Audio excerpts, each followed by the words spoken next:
Ya, Juan, ¿o nada? Listo, Marial. Me avisas. Ya pues. Buenos días. En nombre de los residentes de la Universidad del Rosario, les queremos dar las gracias por conectarse. Hoy tenemos el gusto de contar con la participación de la doctora Marta Álvarez, infectóloga y jefe del Servicio de Infectología Pediátrica de la Fundación Carta Infantil, jefe del programa de Infectología del Bosque. Bienvenida, doctora Álvarez. Muchas gracias, María Alejandra y todos. Bueno, yo soy también profe del Rosario, de la Sabana, de la FUCS. Soy rosarista de pediatría, entonces quiero mucho al Rosario y a todas las universidades de pediatría. Bueno, me han invitado a hablar de COVID en pediatría y pues saber en dónde estamos en este momento. Voy a desarrollar esta agenda rápidamente, trataré de que sea lo más rápido posible sobre la situación actual del COVID pediátrico, algunos aspectos epidemiológicos, sobre todo los actuales en Colombia, aspectos patogénicos, alguna relación a las manifestaciones clínicas, diagnóstico y manejo. Vamos a hacer énfasis en COVID pediátrico y en el síndrome inflamatorio multisistémico temporalmente asociado a COVID, un poco de transmisibilidad y conclusiones.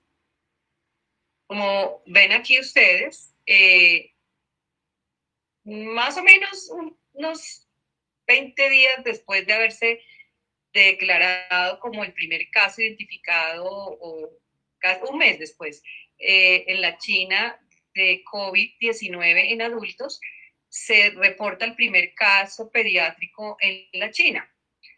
Posteriormente, a medida que va avanzando la problemática de esta infección que se vuelve pandemia hacia marzo, empiezan a reportarse casos pediátricos también en otros países fuera de la China, como en Corea, y hacia marzo del 2002 aparece el reporte del primer caso pediátrico en los Estados Unidos.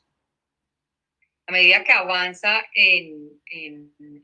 esta pandemia, ya empieza a reportarse, por ejemplo, en Estados Unidos el primer caso de muerte, porque durante todo este tiempo los niños habían sido considerados eh, como manifestaciones leves y se siguen considerando, pero ya aquí aparece una muerte. Y digamos que a raíz de esta muerte y de la aparición y las alertas en Italia, en España y en Inglaterra, con el síndrome inflamatorio multisistémico temporalmente asociado al COVID, cuando se reportan y se considera este como un síndrome importante, ya, empieza a diferenciarse del COVID pediátrico corriente y a llamar la atención a nivel de todo el mundo.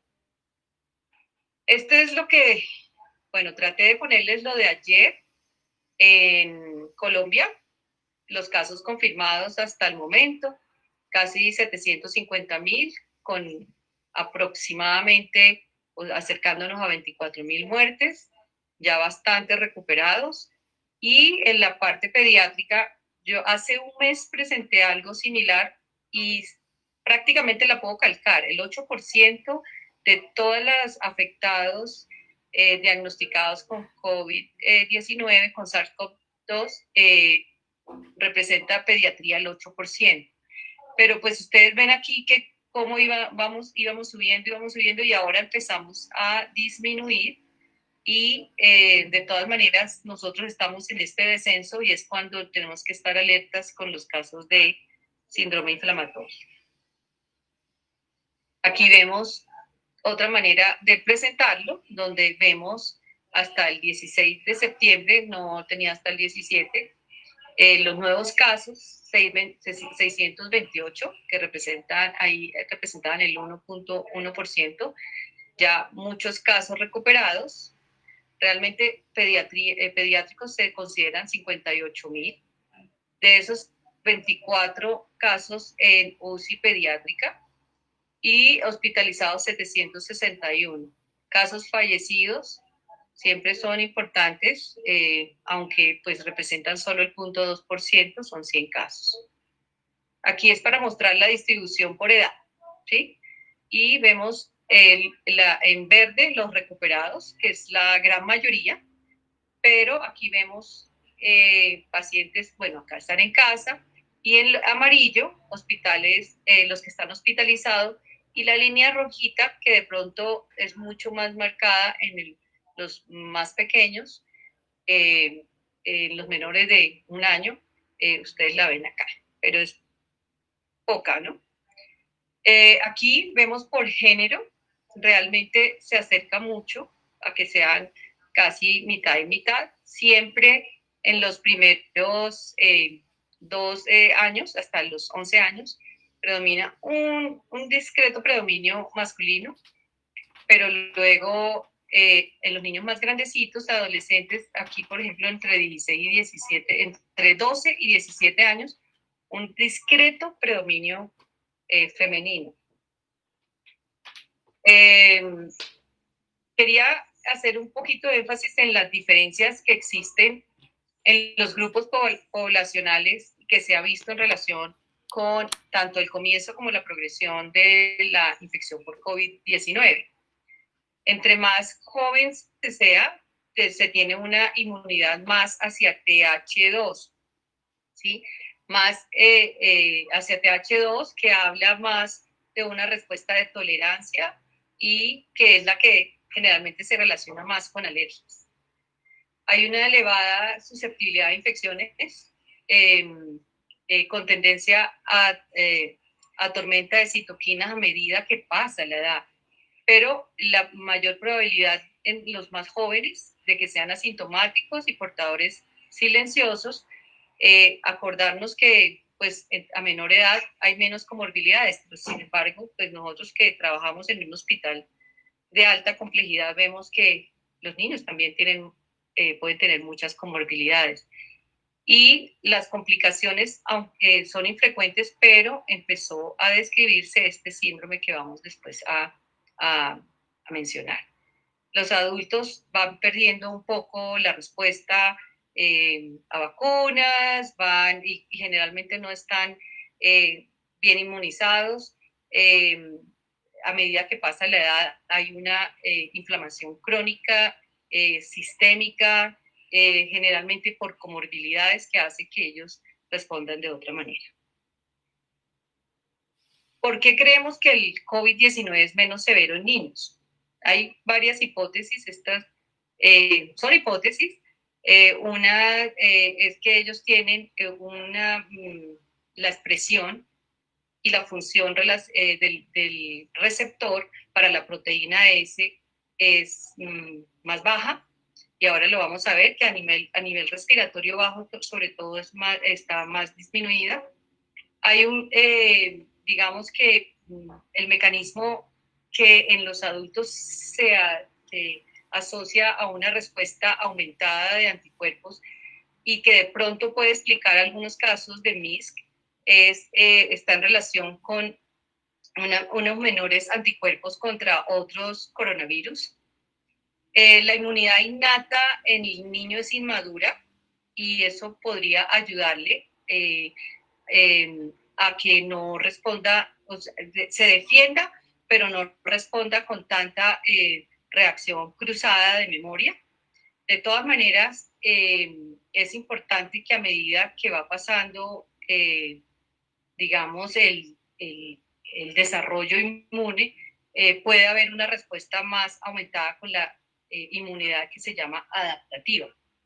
La interacción virus-virus. En los niños siempre nosotros estamos acostumbrados a tener infecciones respiratorias frecuentes.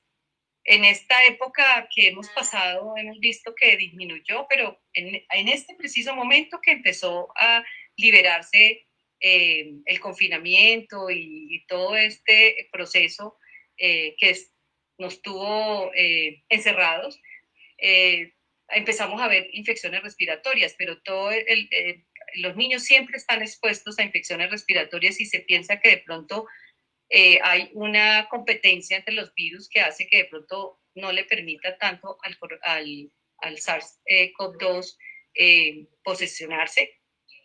Igualmente los niños, a diferencia de los adultos, aunque todos estamos expuestos a polución ambiental y de pronto a cigarrillo en forma pasiva, es mucho menor el tiempo de exposición que el adulto que vive fumando.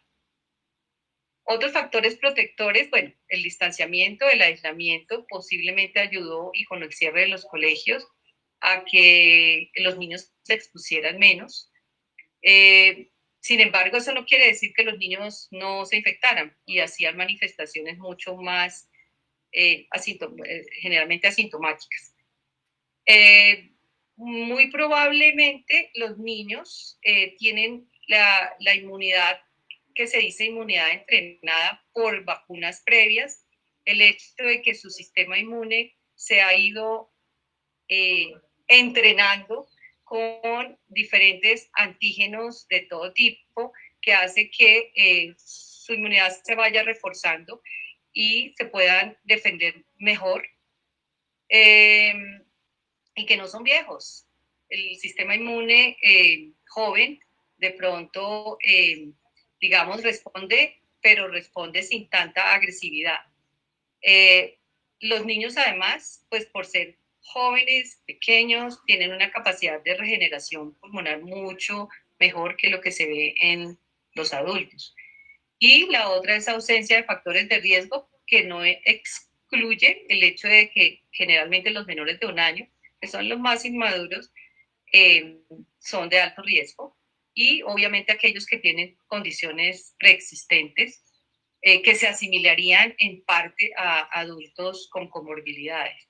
Pero de todas maneras, por edad, tienen mucho menos comorbilidades, y aunque la obesidad está siendo cada vez un problema mucho mayor en todas las edades, pues a medida que pasa la edad, generalmente el adulto es el que más tiene esta representación, pero eso no quiere decir que los niños, y como vamos a ver, los niños con MISC, un buen porcentaje tienen obesidad. Esto es para mostrar y solamente ilustrar cómo algunas diferencias a nivel de las vías respiratorias altas y bajas en niños y en adultos en relación con el COVID-19 pueden ser factores protectores. Ustedes ven acá que, por ejemplo, los niños tienen lo que decía, una mejor preservación del endotelio y del pulmonar. Pueden tener o tienen disminuido la expresión del receptor del ACE2, y además, digamos, van más para citoquinas inmunomoduladoras, como por ejemplo la interleuquina 10 y la interleuquina 13. A diferencia de los adultos que son más proinflamatorios, tienen ya más inflamación crónica, entonces tienen alterada toda su endotelio vascular. Este es un artículo que me llamó la atención y es reciente, donde tratan de resumir lo que ya dije, pero en los 5 mecanismos de posible menor susceptibilidad en la edad pediátrica.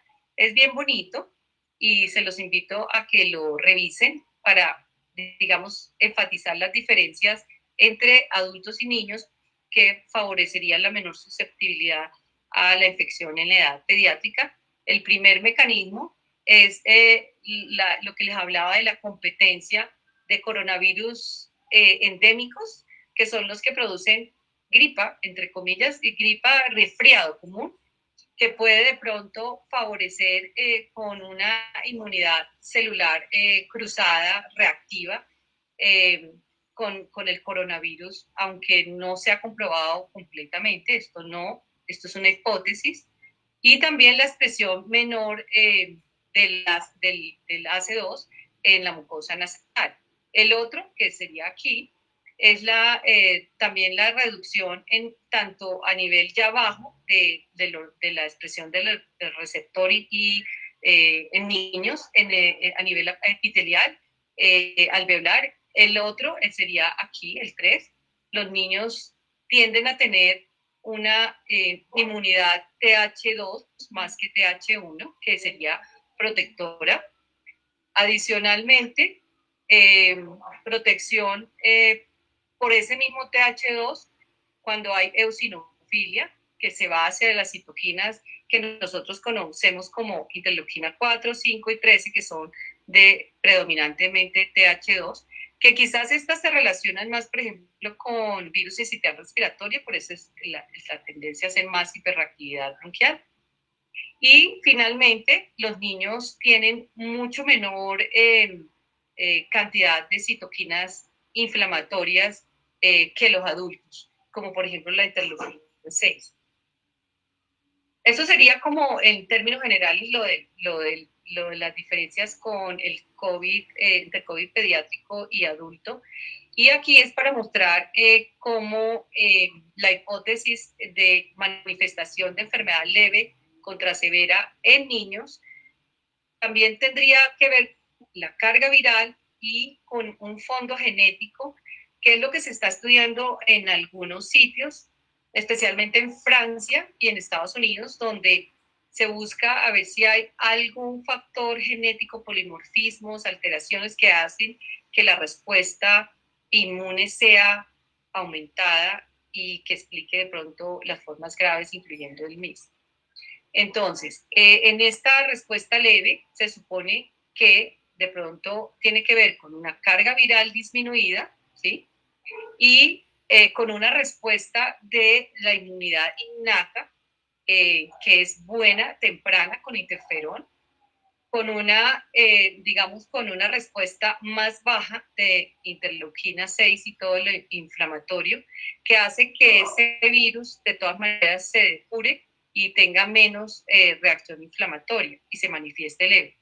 En las formas severas, aquí vemos que hay de pronto una carga viral más aumentada, pero teniendo esta carga viral más aumentada, uno esperaría que la respuesta de interferón fuera aquí más alta y no, se da más baja, se le adelanta la respuesta de proinflamatorias y hay una mayor respuesta, obviamente inflamatoria con menor depuración del virus y una manifestación de enfermedad más severa.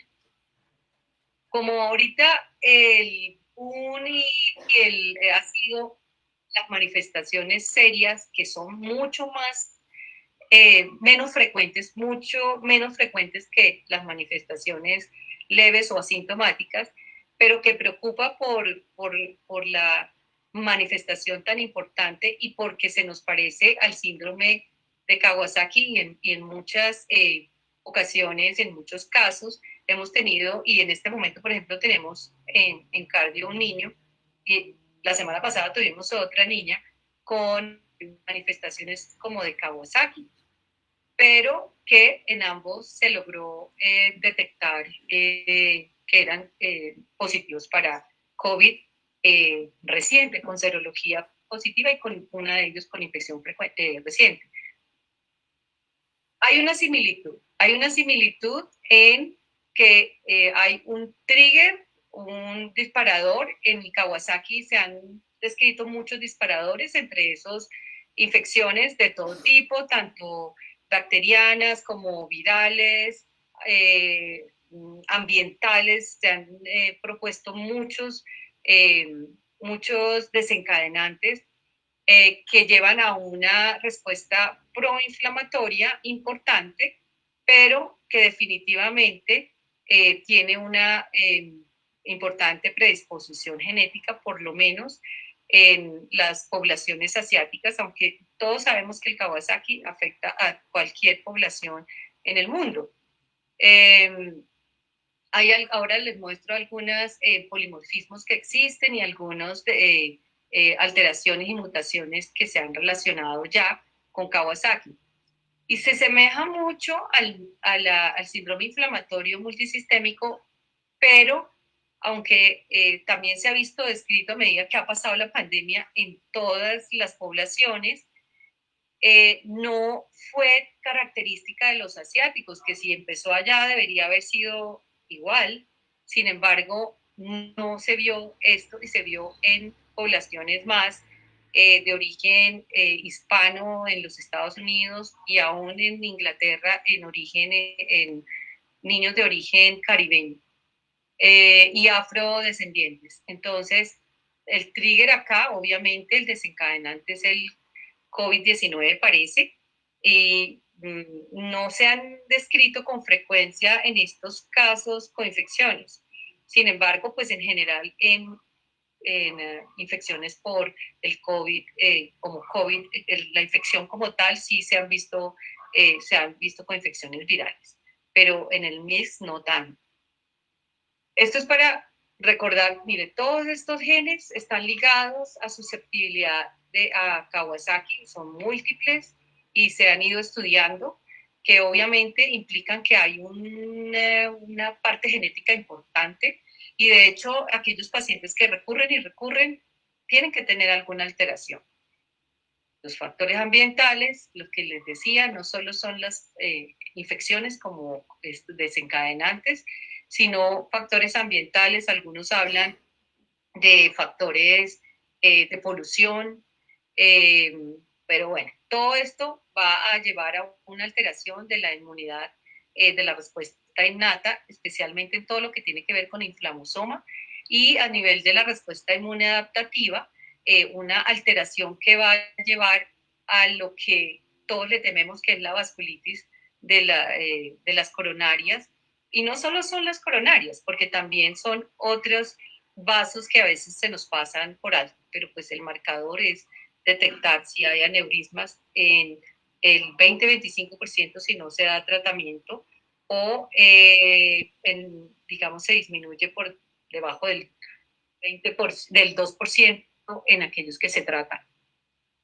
Este es digamos, una caricatura, como le digo yo, un infogramita con los mecanismos patogénicos propuestos para el síndrome inflamatorio, donde después de interactuar el virus, de unirse al receptor, de ingresar, de, digamos, desencadenar alguna reacción local inflamatoria, hay unos macrófagos o unos células de primera línea de la inmunidad innata que probablemente van a, en algunos pacientes con posiblemente susceptibilidad genética, hacer que la respuesta sea exagerada y ya no como la de cualquier otro niño que de pronto puede responder o pasar casi que desapercibida, que va a llevar a que todo el inflamosoma se haga activo y lleve a la producción de citoquinas proinflamatorias con todas las manifestaciones que vamos a ver de fiebre, marcadores inflamatorios, la presencia de shock, que es muy importante en este síndrome, y casos similares muy parecidos a Kawasaki, con la diferencia que tienden a ser en más grandes y la alteración, digamos, el compromiso multiorgánico con una especial predilección por manifestación a nivel cardíaco, miocárdico. Y vemos cómo ya en la expresión clínica, para ver un poquito las diferencias entre adultos y niños, aunque todos van a estar expuestos, la mayoría o un gran porcentaje asintomáticos, generalmente el adulto va a tener una respuesta un poco, o sea, más notoria que los niños. Los niños pueden hacerla y mucho más leve, pero aquí, en estos que se ve que hizo algo de respuesta, disminuyen, es como si hace su primera fase de infección, aparentemente se calma y después empieza la fase de respuesta secundaria exagerada, que es el MIS. Aquí es para mostrar cómo en la parte clínica los adultos, esto es una comparación entre población pediátrica, esta es la del CDC y esta es una oriental, como las diferencias son importantes. Aquí, siendo Estados Unidos y China, vemos que se parecen los niños. Y acá en adultos, las diferencias, digamos, para ver que también los adultos, tanto en un lado como en el otro, pueden mostrar manifestaciones similares. Los adultos varían de asintomáticos a enfermedad severa, aunque la mayoría son asintomáticos y se manejan en consulta externa. Hay un porcentaje de un 20% que puede requerir ser hospitalizados. De esos, un 79% pueden requerir ventilación mecánica invasiva y pues aunque puede variar, pueden también en un 39% morir. En los niños, la mayoría son asintomáticos. La presentación aguda es rara, pero pues cuando la presentan requieren admisión. Hay muy pocos reportes de fallecimiento, sin embargo, como vimos en Colombia, llevamos un número como de 100 reportado. Y el síndrome inflamatorio multisistémico, aunque es raro, y debemos esperarlo en este momento más que antes, pero ya pues lo hemos empezado a ver. Generalmente ha aparecido después del pico de la pandemia global, en un compromiso, como decía, multiorgánico, con, digamos, generalmente con el antecedente de haber tenido reciente o haber estado en contacto y aparentemente haber tenido la infección previa.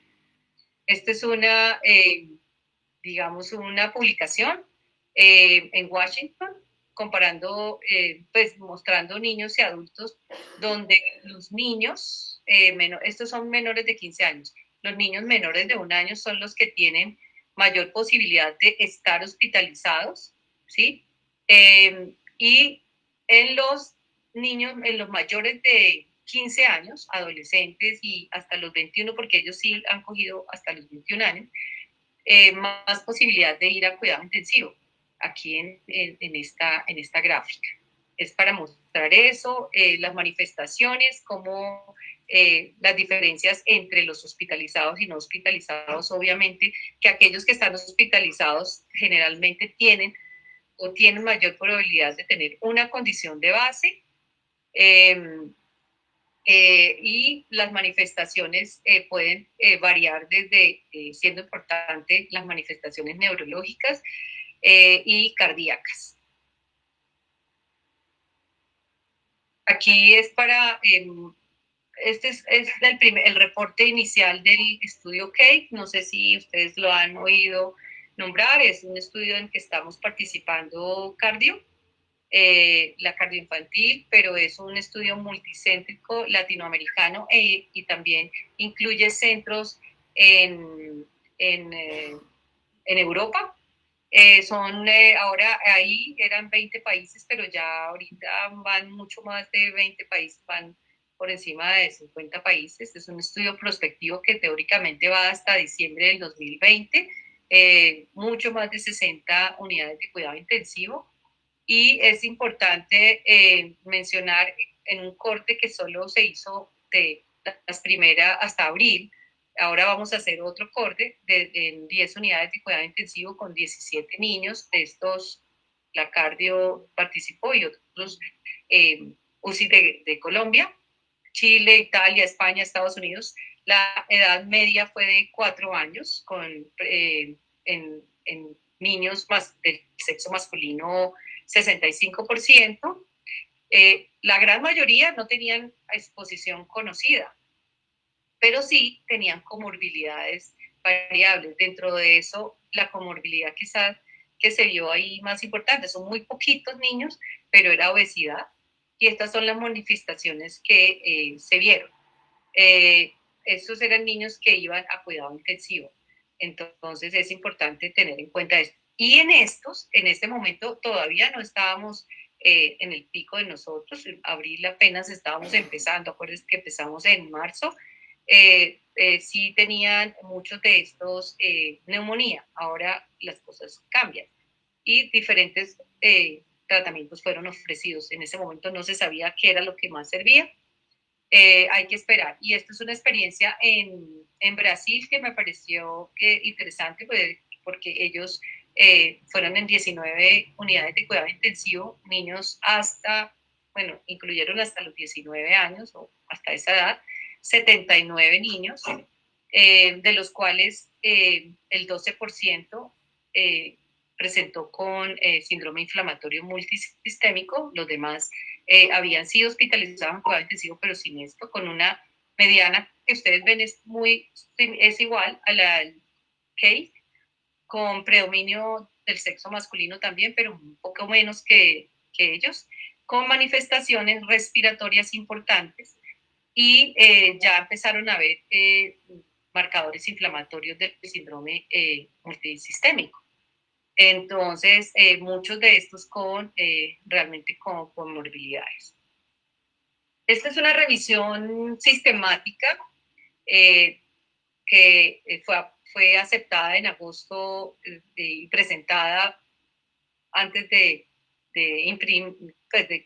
preprinted del síndrome inflamatorio multisistémico, donde se tomaron más de 1.470, publicaciones de diferentes bases y se terminaron seleccionando 8 estudios para incluir en la revisión, que eran como los más robustos, y acá pues aparecen como los más destacados y los que empezaron como en Italia y en Inglaterra a hablar de este síndrome. Entonces, bueno, aquí es en Estados Unidos, pero el italiano, el de Reino Unido, fueron los que alertaron y fueron los primeros que tuvieron pacientes, pero a medida que fue pasando el tiempo fueron apareciendo más. Y ahí fue cuando empezó a decirse, a establecerse los criterios. Primero fue el Reino Unido, que sacó unos criterios bastante buenos, luego el CDC y finalmente la Organización Mundial de la Salud.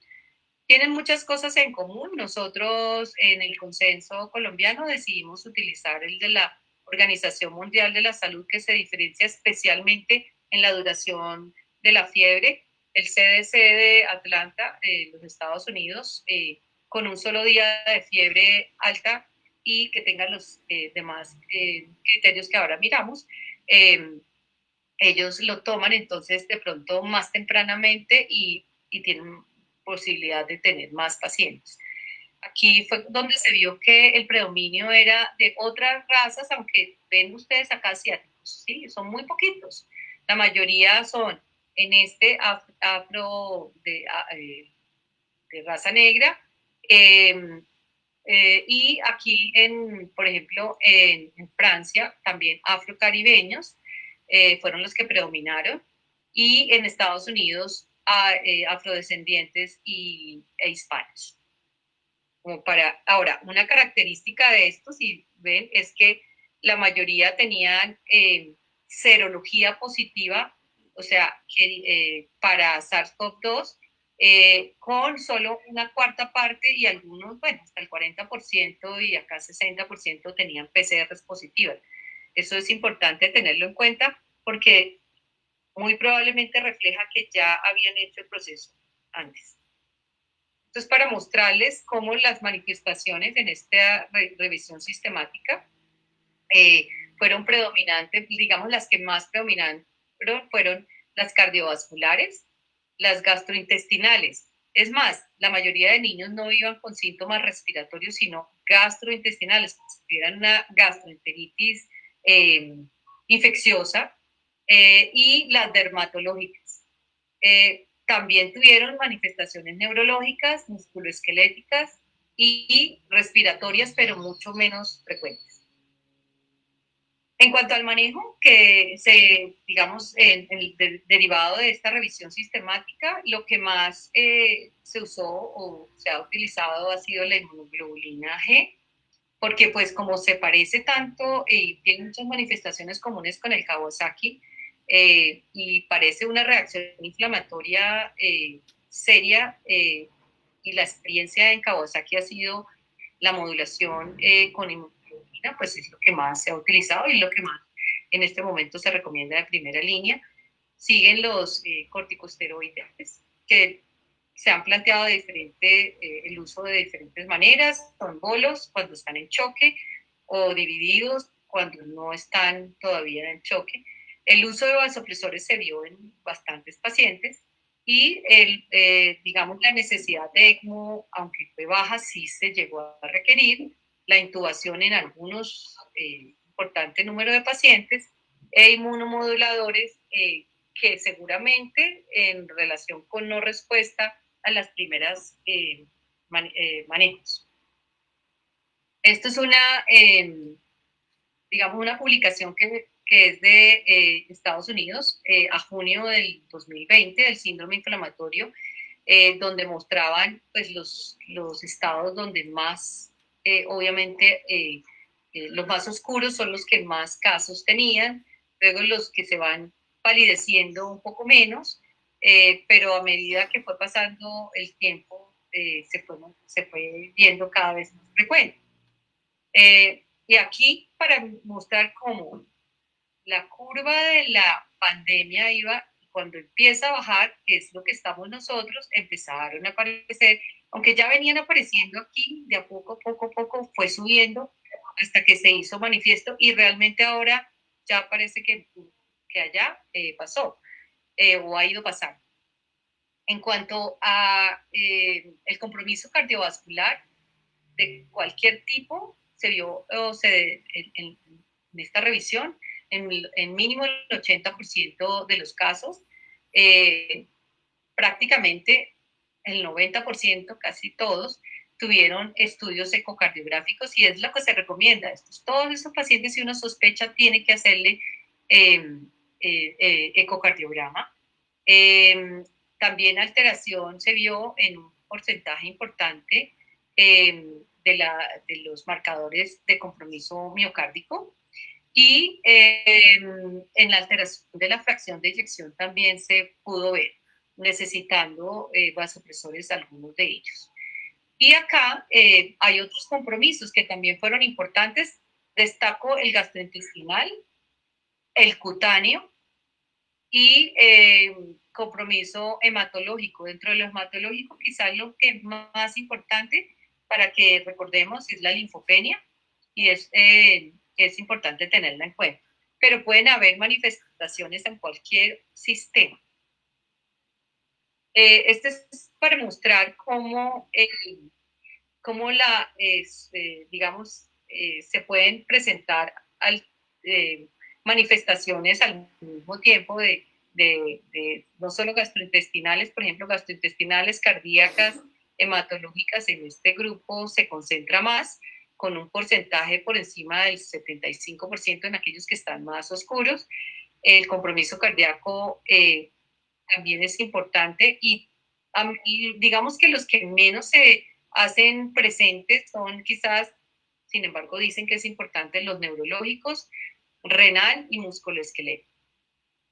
Acá, desde el punto de vista del laboratorio, para que miren la linfopenia como un marcador importante, siendo más importante en pacientes por encima de los 13 años. Digamos que la anemia no es tan significativa o tan importante como es la linfopenia. Las plaquetas tienden a ser más bajas, que lo que uno espera normalmente con Kawasaki es que hagan en estos pacientes, aunque es por debajo. Y cuando ustedes recuerden algo, y es que cuando, por ejemplo, independiente de este momento que estamos viviendo, con Kawasaki si tienen tendencia a la trombocitopenia, eso no es bueno. Es un marcador, uno de los marcadores de mal pronóstico. El dímero D, como un marcador de compromiso de la coagulación, es también significativo. Y fibrinógeno, que tiende a estar elevado por una reacción inflamatoria. La proteína C reactiva. No veo acá, pero también en algunos se ha visto la procalcitonina aumentada. Sin embargo, lo que predomina es la proteína C reactiva, la ferritina, como marcadores inflamatorios. para mostrarles acá los, digamos, las, los criterios que se han utilizado. Este es el criterio, los criterios utilizados por la OMS. Ellos tienen en cuenta a menores de 19 años, mientras el CDC, menores de 21, van hasta 21 años de edad. En común todos, porque aquí está el europeo, el de Reino Unido, es la presencia de fiebre, comparando con Kawasaki, tanto Kawasaki choque, Kawasaki incompleto y Kawasaki completo, para ver que hay algunas diferencias y similitudes. Inflamación común en todos, todos con fiebre. Kawasaki obviamente 5 o más días. El atípico generalmente puede demorarse menos. Y acá en el Organización Mundial de la Salud describen la fiebre, o sea, para hacer los criterios hasta 3 días o más, mientras el CDC es con un solo día que aparezca de fiebre. Las características clínicas, 2 o más de rash, también se ve en Kawasaki, compromiso, rash y compromiso, conjuntivitis no purulenta o signos inflamatorios a nivel de mucosa oral que se incluyen en Kawasaki, hipotensión o shock, compromiso miocárdico, ya sea por disfunción, pericarditis, valvulitis, ¿sí? Elevación de los marcadores de compromiso miocárdico, coagulopatía, con compromiso con elevación del dímero D, y manifestaciones gastrointestinales. Este es el que nosotros usamos. Las diferencias con el CDC, pues hay algunas diferencias importantes, pero sobre todo es la presencia de fiebre para ellos por día no más. Aquí, obviamente, que lo más importante es tener la comprobación en lo posible de infección reciente por COVID, por SARS-CoV-2, ya sea con PCR, que solo acuérdense que es el 20%, o con anticuerpos, que es la mayoría, en más del 80%. Esta es la experiencia ya acumulada de marzo a julio en el CDC en Estados Unidos, donde es parecida a la inicial que les había mostrado, pero ellos se iban mucho menos, hasta mayo. Aquí ellos hicieron el reporte de estos casos que fueron predominantemente en el noreste y ahí también en el otro lado, en California. Aquí, bueno, aquí está Luisiana y otros estados donde también se vieron importante número de casos. Y ellos, con esta recopilación de casos, que fueron 570 de entre marzo y julio, los dividieron en 3 categorías. Una categoría 1 era aquellos que eran el 35%, que tenían compromiso de múltiples órganos y sistemas, incluyendo cardíaco, gastrointestinal, con serología positiva, y que hacían digamos, el cuadro típico del MISC, que nosotros aquí lo hemos llamado SINTAC, que es síndrome inflamatorio multisistémico temporalmente asociado a COVID, que sería esta clase 1, diferente al 30% prácticamente, la clase 2, que era aquellos con compromiso respiratorio, que tenían una mortalidad mayor del 3%, y que se refería a una como combinación entre un COVID agudo y unas manifestaciones que sugerían MISC, y el cutáneo, que se llama mucocutáneo, con algunas características como de Kawasaki, con mayor compromiso coronario, y que es este grupo de pacientes que es similar, otro 30%. Hay algunas diferencias donde se vio más mortalidad, y que me parece importante recalcar, es en el MISC, en el clase 1, y en el agudo, con mezcla de pronto de MISC en el clase 2, a diferencia del mucocutáneo que es mucho menor. Y la admisión a UCI pediátrica fue mucho mayor en estos dos grupos, el 1 y el 2, comparado con el 3. Obviamente eso se correlaciona con mayor número de compromiso de órganos, ¿sí? En estos pacientes, a diferencia del mucocutáneo. Acá es para mostrar, sí, el compromiso de los órganos y las manifestaciones. Vemos aquí prácticamente todos tienen diferencia, pero la diferencia es básicamente relacionada aquí con en el clase 1, que tenía más compromiso gastrointestinal predominantemente. En este también el compromiso de cardiovascular, shock, que era importante. Y las manifestaciones hematológicas. Ahora, la diferencia con el mucocutáneo es obviamente que este tiene más compromiso mucocutáneo comparado con los otros dos. Aquí mostrando un poquito los laboratorios, donde cada uno tiene como ciertas particularidades que es importante que hacen las diferencias entre ambos. Y como, digamos, para resumir, la mayoría de los casos en esta serie, que fueron siempre 570, son bastantes, presentaron choque con compromiso cardíaco, síntomas gastrointestinales, marcadores inflamatorios elevados y la presencia de, digamos, del virus, ya sea por PCR o evidencia serológica de que había habido.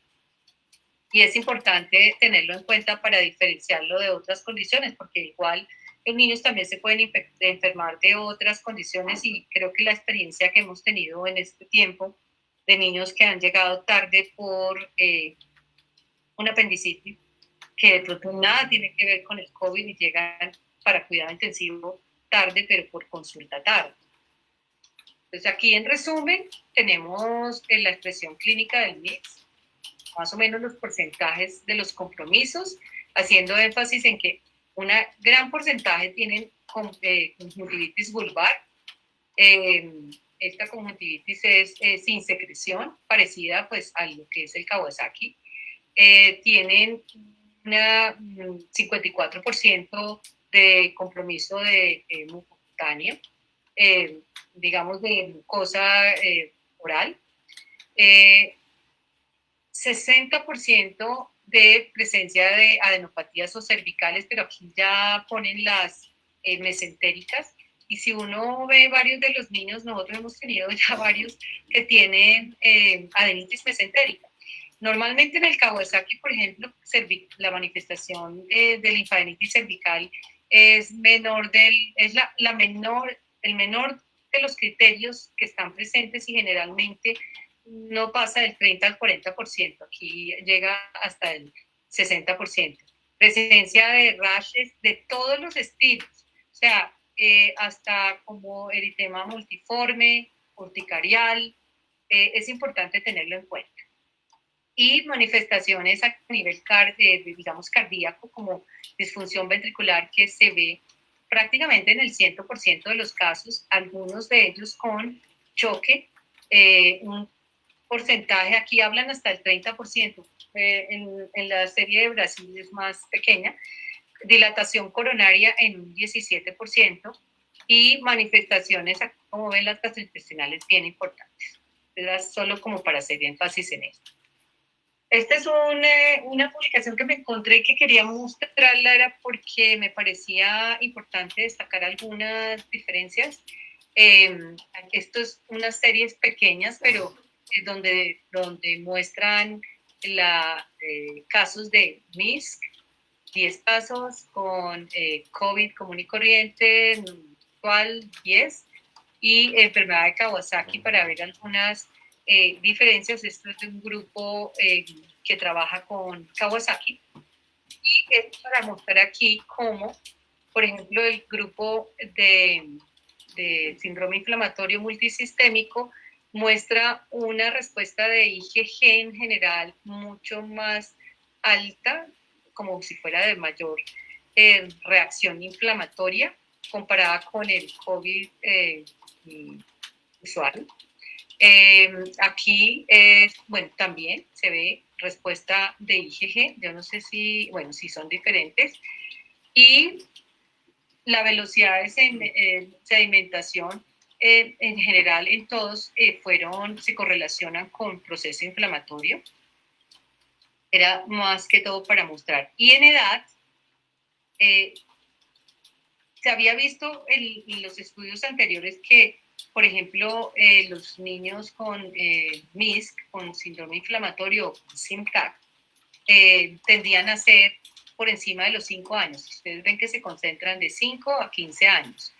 En los pacientes con manifestaciones usuales de infección por COVID-19 que no tienen MIS ni son Kawasaki, van desde chiquitos, desde cualquier edad hasta en todos los rangos de edad, aunque tienden digamos, a manifestarse más aquí a mayor edad. Y en la parte de obesidad, digamos, para mirar obesidad, se ve, yo esperaría que se viera más en este MISC, sin embargo, pues esto es en Estados Unidos y allá hay obesidad en la población pediátrica de forma muy importante. Creo que es más o menos lo que les quería resumir. Esto es para invitarlos a que revisen las infografías. Esta es una infografía que me gustó del CDC y del Boston Children's Hospital que aparece en el website del CDC en julio y donde pues hace un resumen de todo en forma gráfica del síndrome inflamatorio multisistémico. Con todos los impactos, los porcentajes de las manifestaciones, las alteraciones de laboratorio y los manejos. Aquí, para mostrarle el consenso colombiano en la que trabajamos muchos de nosotros, y el grupo de infectología pediátrica de cardio y de la Universidad del Bosque estuvo todo el tiempo en el consenso, en todos los niveles que fueron, digamos, a medida que el conocimiento iba avanzando y había más informes, pues se fue sedimentando mejor. Los invito para que, digamos, revisen el consenso, pero sobre todo, estas infografías son muy informativas y pueden servir para los estudiantes, los residentes, las manifestaciones usuales del COVID-19 en pediatría, fiebres, tos, odinofagia, síndromes, manifestaciones gastrointestinales, fatiga, dificultad respiratoria, el porcentaje que se puede ver y la clasificación en pediatría de asintomático, leve, grave y crítico. Y acá los diferentes factores de riesgo que hacen que de pronto seamos mucho más acuciosos, mucho más alertas en estas pacientes con estas patologías como inmunocomprometidos, aquellos niños menores de 3 meses, importante, y realmente menores de 1 año, que son los que en la gráfica de Colombia se vio que eran más frecuentemente hospitalizados, con infecciones, enfermedades cardíacas, diabetes, hemoglobinopatías, todas estas condiciones crónicas que nosotros vemos todo el tiempo en nuestra institución. Cómo es importante establecer el diagnóstico en los primeros 10 días con reacción en cadena de polimerasa. Obviamente, en este momento cualquiera puede estar infectado en cualquier momento porque ya pues se ha liberado más el contacto, pero pues hay que insistir en que se cuiden y cómo es importante, si es basado en síntomas y contactos, pues hacer el diagnóstico y dar las recomendaciones cuando son manifestaciones leves. No se necesita hospitalizar, sino dar signos de alarma. Aquí, ¿qué se hace? ¿Qué hacemos con síntomas leves? Pues nada, se va para la casa con pues, signos de alarma. En los menores de 3 meses, pues sí se dejan, así sean leves, pero se dejan. Y obviamente aquellos pacientes que tienen sospecha de coinfección bacteriana y se ven mal, pues hay que individualizar y dejarlos. En los graves y estables, pues hay que tomar una serie de laboratorios, hemograma, PCR, tomar una radiografía de tórax, en cultivos en algunas pacientes, dependiendo de su, pues ya si están graves y estables uno lo hace, y hospitalizar. Y aquellos críticos, pues fuera de eso se hace mucho más pruebas, estudios que incluyan para poderlos clasificar como que requieren realmente la estancia en UCI, incluyendo pues el dímero D, la ferritina, las funciones y electrocardiograma lo estamos haciendo prácticamente rutinariamente si van a cuidado intensivo, lo mismo que un ecocardiograma. Acá están las recomendaciones de tratamiento, dependiendo de la severidad, y los invito a que entren y los revisen, digamos, apenas tengan tiempo. En el mismo consenso también se habla, hace una parte en las infografías del síndrome inflamatorio multisistémico, aquí para que recuerden los criterios de la OMS, que somos lo que nosotros utilizamos, y cómo con el algoritmo vamos diciendo, digamos, el manejo para ir clasificando y dejando solo aquellos que requieren admisión, hospitalización o cuidado intensivo, irlos seleccionando. El tratamiento, revisando otras publicaciones, y este es el consenso a lo que llegamos nosotros, pues el tratamiento, por ejemplo, en el MISC es manejo con inmunoglobulina G endovenosa a 2 gramos por kilo, como lo hacemos con el Kawasaki. Y si el paciente realmente, como en Kawasaki, en las primeras 36 horas, mejora o persiste con fiebre, le damos una segunda dosis con o sin esteroide. El esteroide va a depender realmente de tener choque o el paciente que está muy comprometido con la función cardíaca ya alterada, si requiere cuidado intensivo y está en choque, bolos de metilprednisolona. Si está casi hacia allá, estamos usando el corticoide dividido en 3 o 4 dosis y después se deja un mantenimiento, no se quita de uno. Las antiinflamatorios, la aspirina a dosis antiinflamatoria, ya no usamos las dosis de 50 de 80 o más, sino de 30 a 50, que es como lo último que hemos estado usando basados en experiencia asiática, que con estas dosis también sirven y tienen menos efectos secundarios. Y siempre buscar si hay o no coinfección cuando entra en una cuidado intensivo con influenza A o B, o cuando vamos a requerir inmunoglobulina para, digamos, evitar la aspirina si llega a tener influenza por riesgo de síndrome de Raynaud o de Reye. Después se deja con dosis antiinflamatorias una vez se controle el proceso inflamatorio inicial. Hoy así rápidamente, no sé si tengo tiempo para mostrarles cómo se puede transmitir fácilmente dentro de la población general. Saber que cuando se comienzan los síntomas, más o menos 3 días antes ya ha empezado la infectividad, y es más alta un día antes, de 1 a 2 días antes de comenzar los síntomas. O sea que el que estuvo en contacto con esta persona que empezó todos estos síntomas tiene que saber se tiene que conocer también los contactos que tuvo dentro de los días, 2 a 3 días anteriores. A medida que va pasando el tiempo, el virus después del 10º día como tal puede no ser detectado tan fácilmente, y aquí es donde empieza a detectarse más bien la respuesta de anticuerpos a partir del día 10. Sin embargo, no es la que uno espera que sea de una así alta, sino que va siendo lenta. El virus es más, digamos que se detecta menos a partir del día 10. En el día 15 es menos del 5% de probabilidad de que se active. Puede que le salga la PCR o el antígeno positivo, pero si se cultivara la posibilidad es muy baja de que sea transmisible y solamente de pronto uno espera que se demore más en aquellos pacientes que tienen algún inmunocompromiso, que pueden durar hasta 20 y a veces un poquito más de días positivos. Es un estudio que se hizo en Corea para ver cuánto duraba la detección del SARS-CoV en niños.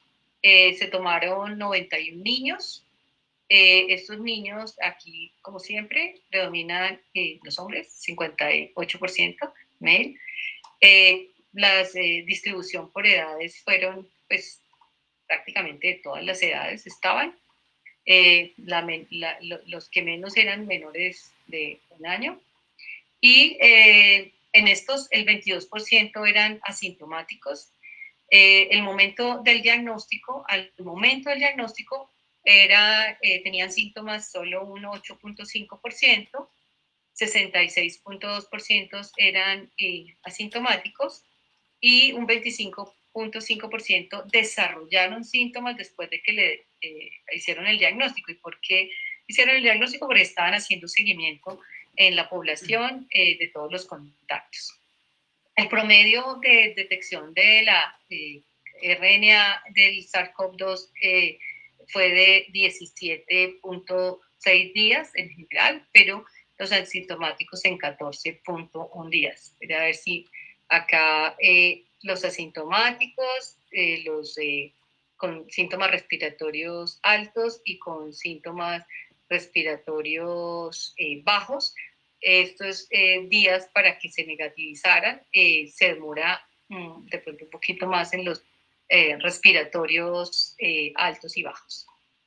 Entonces, y puede demorarse, miren, hasta un tiempito. El tamizaje por síntomas falla en la detección porque la mayoría son asintomáticos y la detección puede ser por tiempo prolongado, aunque la transmisibilidad no se sabe con certeza que vaya a ser más prolongada en los niños. Entonces, en Estados Unidos, un estudio de prevalencia buscando con PCR en niños asintomáticos en 28 hospitales que iban por otra razón, no porque tenían COVID ni nada de esto, y la prevalencia fue variable, desde 0.2 hasta 2.2%, con un promedio de 0.5. Habían unos que transmitían, que tenían la detección más que otros. En estos, la prevalencia en niños asintomáticos se asoció con una incidencia aumentada de COVID en la población general, más o menos hacia las 6 semanas, aquí 6 semanas, durante el que, digamos, había más asintomáticos. No se vio asociación con factores, otros factores, con sitio de la toma, pues fue siempre una muestra considerable, como de 15.000 niños. Esto que hace pensar en retos actuales, pero pues hay que volver a la normalidad con responsabilidad. El retorno a las clases presenciales pues va a tener que hacerse progresivamente.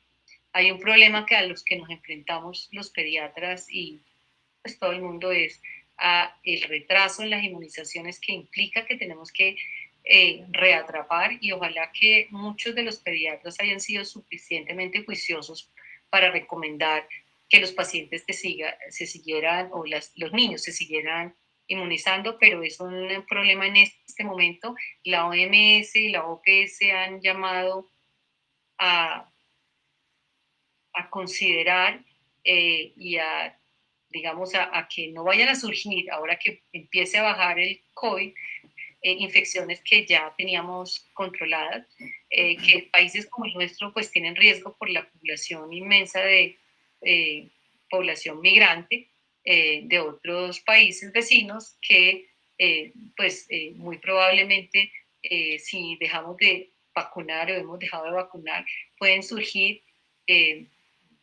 como el sarampión, como la difteria y otros.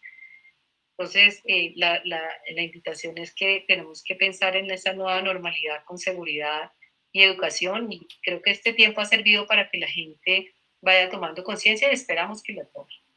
Ese sería pues lo que quería comentarles, mis mensajes. Recordar que la mayoría de los niños son asintomáticos o con formas leves. La inmunopatogénesis está en proceso de comprensión, aunque hay muchos factores protectores, pues también hay muchas incógnitas todavía. En cuanto al síndrome inflamatorio multisistémico, es un subgrupo que generalmente es de 5 a 15 años, pero también le puede dar al menor. Comorbilidades significativas que la han visto sobre todo la obesidad, pero digamos que más en países como Estados Unidos, donde la obesidad es un problema grande. Hay mucho parecido con enfermedad de Kawasaki, de hecho es a veces muy difícil diferenciarlo por la respuesta inflamatoria que existe y algunos casos tienen síndrome de activación macrofágica. Las manifestaciones especialmente importantes gastrointestinales, cardíacas, con compromiso de miocarditis, pueden, digamos, son como las que dominan. Es importante hacer la identificación y el manejo temprano para pues, manejarlos oportunamente, siendo importante que pues, los niños muy probablemente con las vacunas tienen una inmunidad entrenada que hay que verificar y que ahora en este momento tenemos es que recuperar lo perdido en la inmunización. El papel en la transmisibilidad, aunque no es aún clara, pues tiene claras implicaciones en el proceso de escolarización y socialización, y es importante el reatrapaje de las vacunas que les decía. Entonces acá termino y si hay preguntas, con mucho gusto.